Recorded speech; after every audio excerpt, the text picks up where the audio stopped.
Well, in case you've been under a rock, it's finally happened.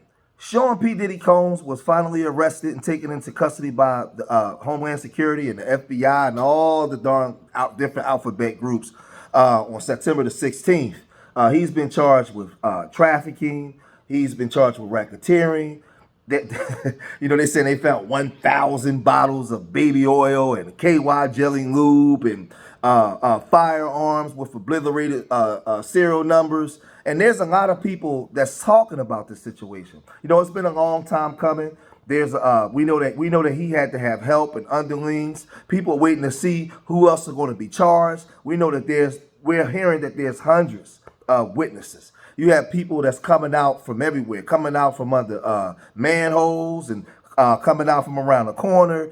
Everybody has something to say, something about what Puffy has did to them in the last 30 years. Maybe he didn't speak to them. Maybe he didn't give them their royalty check. There's a lot of things. This guy, man, he had a long run, a 30-year run, but now the protection has been swept away from him. And now it's just open season on Sean P. Diddy Combs. But with that being said, Stephen A. Snitch on his channel, he spoke about this, and he brought in ESP and the ABC legal analyst Ryan Smith to actually talk about Sean Puffy Combs and the charges that's now being levied against him. So they're coming out, of all the charges. He's explaining what charges can stick, what charges may not stick. Remember, he's innocent to proven guilty. So this is what Ryan Smith and these guys had to say about the charges. Check this out. Sean Combs is charged with racketeering, conspiracy, sex trafficking, and interstate transportation for prostitution. The crux of the charges are tied to freak-offs, coerced sex acts that Combs allegedly orchestrated and recorded. Is that correct? That's right. That's right. The freak-offs, as the prosecution said in the bail hearing, the freak-offs are the core of this case. It all kind of revolves around that. And the idea behind this, you talk about racketeering conspiracy, Stephen A., that's the big one. That's the one, and you talk about the penalties here, minimum 15 years, maximum life in prison. But the racketeering conspiracy is the big one because it involves Sean Combs setting up business enterprises to be a record executive, to build a media empire, but also, the allegations say, conspiring with others to get together and set up a criminal enterprise, to commit criminal acts, and then to commit other acts to cover up some of those acts, all in furtherance of satisfying his sexual desires. So the charges you have are spot on, and these are serious charges, very hard to beat for a defense. Is this an embellished way, Ryan, of saying that he basically tried to have his own prostitution ring? That's one way to put it. It's almost a way of saying he controlled this almost like a mobster controls certain criminal organizations. The allegations here, and when you talk about RICO, it's first started because of mob activity. You couldn't necessarily say someone did something directly, but you can say people got together, set up an enterprise, and decided to carry out criminal acts. So it's almost like, yes, a prostitution ring, but more to facilitate these freak-offs, according to the allegations. And Stephen A., it's important to say these are all allegations at this point. The federal government has put together a case. They've compiled what they say is mountains of evidence. And so this will all have to be proven in court. What, have you ever seen anybody, a court system, turn down $50 million bond? I heard $50 million. He's offering them $50 million to get off, to, let him out of jail, let him go to home confinement and detainment, promising, according to TMZ anyway, that he wasn't going to be near any women or anything like that. And they still said, hell no, stay your behind in jail as of Tuesday afternoon. Do you find that to be a tad bit odd? Not at all, not considering the nature of the crimes. Because when you look about bail, right, Stephen A., it's not just about, well, can I sit at home? I'll be fine. I won't leave. His defense lawyer putting up, hey, Sam, we're going to put up $50 million bond, showing passports in the bail hearing. I've got his passport, his children's passports. He's not going anywhere. But when you talk about giving bail, there's a couple of factors involved. The dangerousness of the individual, the flight risk involved potentially, and the nature of the crimes. Dangerousness. These are harsh allegations: kidnapping, forced sex, coercion, bribery, kidnapping, arson. That's just some of what they're alleging in this complaint. Flight risk. You're talking about a billionaire, Stephen A. He's saying, I'll give up my house. The prosecution looks at that and says, well, look, you have so many resources, you could find a number of ways of getting out of town. And not only that, the judge in this case in denying bail talked about how a lot of these activities happened behind closed doors and happened when he was under the influence of substances, according to the allegations. So it seems like the judge was looking at this and saying, if I did let you off and stay at home, you could commit the very crimes that prosecutors are alleging. And that's the last thing I want to happen, no matter how much money you're saying you'll offer. Is that based strictly on the prosecution's assertions, or is it about witnesses who've already publicly proclaimed that he's engaged in this behavior, and even though they didn't necessarily do it, like you're talking about underage people there. In this particular instance, they're saying you might abhor P. Diddy's behavior, but nevertheless, it involved consenting adults. That is the argument that they were trying to make. How plausible of an argument is that at this particular moment in time? Stephen A., this is a tough case to beat, but I will say this. What you're articulating right now is the defense strategy to a T. Think about it this way. They look at this situation and they say, this entire case for them, the defense, is based on Cassie's allegations. And what that really is for the defense, at least according to what we've heard from them so far, is a relationship gone bad, gone very bad. And it's important to note, when you look at the defense argument here, there are bad people who do very bad things. But just because they do bad things doesn't mean those are criminally bad things. That's sort of the angle they're taking there. Even when they talk about the Cassie video in the detention hearing, they talked about the precursor to that being an argument over stuff that was on his cell phone about communicating to other women. They've talked about Diddy being an imperfect person. They've talked about the freak-offs being adults doing adult things. When looked at that way, it's like they're trying to paint Stephen A. a picture of a bunch of people got together, had a party, and there was sex. That's not illegal. A bunch of people got together and had a party, and there was crazy sex. That's not illegal. They're trying to paint it as if the activities that people are saying Diddy did are not criminal acts. They might be untoward. People might think they're freaky. People might not like him. People might think he's a bad person.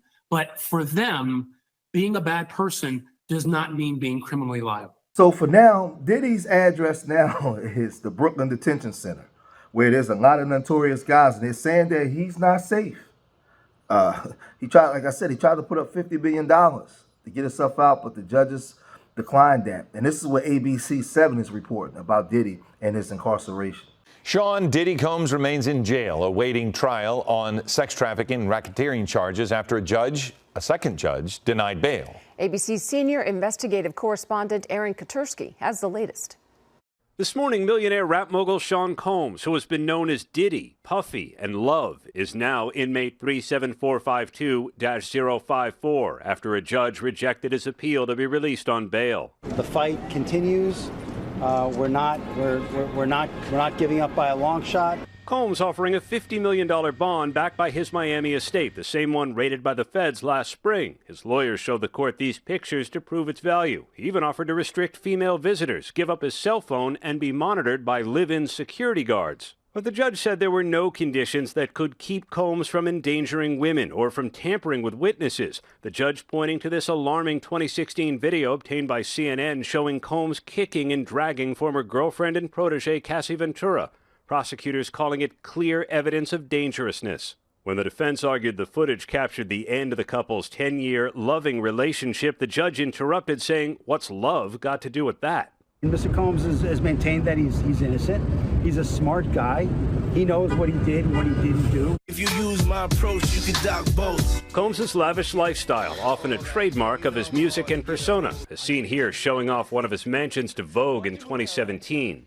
Oh, for the kids, the family, the weather. Now he's being housed in a special unit away from the general population in the same jail where other high-profile defendants spent time, including R. Kelly, Ghislaine Maxwell, and Sam Bankman-Fried. It's a remarkable change in circumstances for Sean Combs. His attorney said he may try to move him to a county jail in New Jersey, but for now he's stuck here at MDC Brooklyn, where even a federal judge has called conditions dangerous and barbaric. Now, there's a lot of conspiracies going on with the situation with P. Diddy. Now, I don't know if it's true or not true. I don't know, but it remains to be seen. But Suge Knight, some time ago, had made reference to P. Diddy and said that P. Diddy is going to be in a lot of trouble because he's in cahoots or in bed with a lot of people over his pay grade. And there's a lot of other stuff that's been going on that's been out in the media that we all know about. And Puffy was somehow connected to these alleged people. We don't have to say no names, right? Now, we don't know if it's true. We don't know if it's not true. But what we do know is when this thing play out, we going to find out. But let's listen to what Stephen A. Smith asked, well, Stephen A. Smith snitch, asked Ryan Smith about this. And he asked Ryan Smith, who was the legal analyst for ESPN and ABC, about the allegations that was made from the former Death Row CEO. Let's listen to his response. You know, Suge Knight had indicated during an interview months ago that Diddy's in a world of trouble because of who he is, who he knows, who he's connected to, and how there might be something to be concerned about. And he alluded to Jeffrey Epstein and how ultimately he had committed reportedly suicide in 2019. I remember the 2 cameras near the jail cell. There was something wrong with it, and there was no video of the suicide, et cetera, et cetera. So you have a lot of conspiracy theorists out there that were saying he was taken out because of who he knew and who he could implicate, et cetera, et cetera. And Suge Knight referred to that. Usually you're not trying to use Suge Knight as a source, but when you talk about the music industry and some of the stuff that goes on in the music industry, if anybody would know, it would be him. Is that real or fantasized in your eyes as it pertains to the kind of concerns that somebody in P. Diddy's position should have at this moment in time? You mean that others might be wrapped into this outside of you, and that other people bigger than him might be wrapped into this? Yeah, potentially. Yeah. I think that might have something to do with them saying, no, we're not granting you bail. We're going to keep you right here. You know, I think that when you have the Homeland Security, and again, I don't know, but my attitude, Ryan, is this. If Homeland Security is coming your way, chances are they ain't just coming for you. They're coming for more than just you. That's how I'm thinking. I could be wrong. You would know better than me. That's why I'm asking. I'll tell you, it's an interesting point because you almost look at it like this. There's 2 ways to look at somebody in a situation like this when you have a P. Diddy. First of all, you could look at it the one way and say, what bigger fish is there than him? So, because he's a big enough fish in and of himself. This is a man whose assets some estimate to be in the billion range, the companies, all the different things that he's got. So he's a big figure in the industry. But I mentioned 2 ways to look at it. One way you look at these charges is the prosecutor's office, the SDN, the Southern District of New York is making a statement. We are not going to tolerate this kind of conduct. So if you are involved under Diddy, around Diddy, we will hold you accountable. They have said, Stephen A., they are not done. That's what's really interesting in this. They are not done. They might be doing more. Even in the detention letter they sent, they said they're not revealing everything right now. So there's more out there that we don't know. Now, to your point, someone higher, what you do in a lot of these cases is if you've got somebody charged with a crime, you might step back and say, okay, who do you know above you? What information are you willing to give on to this person? And you talk about the severity of these charges. Think about it. Life in prison as a maximum, that could be used to get Diddy to comply if they think there's something to this, if the defense thinks there's something to this, to maybe flip on somebody else. So we're talking about theory. We're not talking about fact. But in some ways, I think you've got a point. You're not only sending the message of anybody in the orbit, you could be held accountable in some way if you don't come forward with the information you know, or to somebody like Diddy, hey, if you know others in different situations, tell us what you know, and maybe that changes your picture. I'm not saying it's fact. I'm saying it's always a possibility when you're looking at a case like this. So I'll say this, man. It's been a long time coming. You have a lot of disgruntled people that's very upset with P. Diddy. You know, he has a long track record of not being a good guy, man. The money went to his head. He turned on people. We know he has an alleged, we know he had an alleged drug addiction. There's a whole bunch of stuff. You have all of his former artists, especially the women, they're coming out saying all kinds of egregious things about this man. So it's not looking too good, man, because, his character is just flawed. And he has 30 years of this stuff. I wonder what the Notorious Biggie's mother's going to say about him. And the publisher. I wonder what Biggie's daughter may say about him. So this is going to be very interesting.